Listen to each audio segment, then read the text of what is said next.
কোনো শেখুল হাদিস, কোনো আল্লামাতুল কমকাম, কোনো হাকিমুন নফসকে যদি আজকে স্বরাষ্ট্র পদে বসাতে হয়, ওনাকে মদের লাইসেন্স ইস্যু করতে হবে। বিদেশি মদ আমদানি করে সরকার লাভ করে, দেশীয় মদ বিক্রি করে সরকার লাভ করে, এই টাকা গভর্নমেন্টের ফান্ডে যায়। ওই ফান্ড থেকে এদেশে রাস্তাঘাট, মসজিদ, মাদ্রাসা, শিক্ষকদের বেতন দেয়। গভর্নমেন্টের টাকা কোথায় থাকে? সোনালী ব্যাংকে, বাংলাদেশ ব্যাংকে। ওখান থেকে জান্ডা বাচ্চা বের হয়, ইন্টারেস্ট দিয়ে আসে, এগুলো আমরা বিতরণ করি। তো আপনি শরীয়ত পাবেন কোথায়? এটা তো এমারাতে শরিয়া নয়। আপনি ঘরে বসে মোবাইলে আশেপাশে কথা বলতে পারবেন, রাষ্ট্র পরিচালনার জন্য সেক্রেটারিয়েটে আসেন না। কোনো বড় হুজুরকে যদি আজকে স্বরাষ্ট্রমন্ত্রী করা হয়, কোনো শেখুল হাদিস, কোনো আল্লামাতুল কমকাম, কোনো হাকিমুন নফসকে যদি আজকে স্বরাষ্ট্র পদে বসাতে হয়, ওনাকে মদের লাইসেন্স ইস্যু করতে হবে।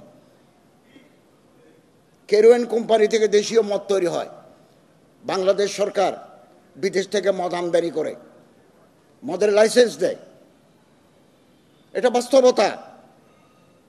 আপনি ঘরে বসে মোবাইলে আশেপাশে কথা বলতে পারবেন, রাষ্ট্র পরিচালনার জন্য সেক্রেটারিয়েটে আসেন না। দিতে হবে।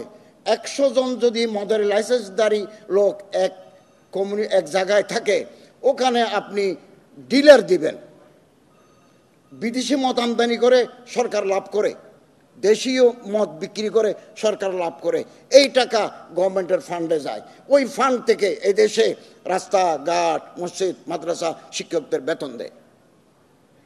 আমি আমার মন্ত্রণালয় থেকে কোটি কোটি টাকা মসজিদ, মাদ্রাসা, এতিমখানা, প্যাগোডা, শ্মশান, মন্দির, চার্চেস, সেমেট্রিসে আমি দিয়ে থাকি। এই টাকা কোত্থেকে আসে? এটা গভর্নমেন্ট ফান্ড, গভর্নমেন্ট অ্যালোকেশন।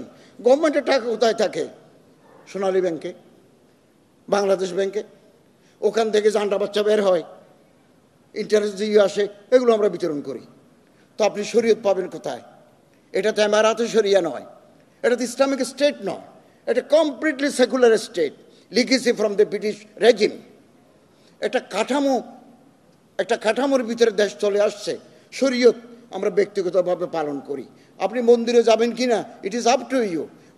আমি যতদিন দায়িত্বে থাকবো, যাওয়াটা আমার রাষ্ট্রীয় দায়িত্ব। ফেব্রুয়ারিতে নির্বাচন হলে আমরা ঘরে চলে যাব।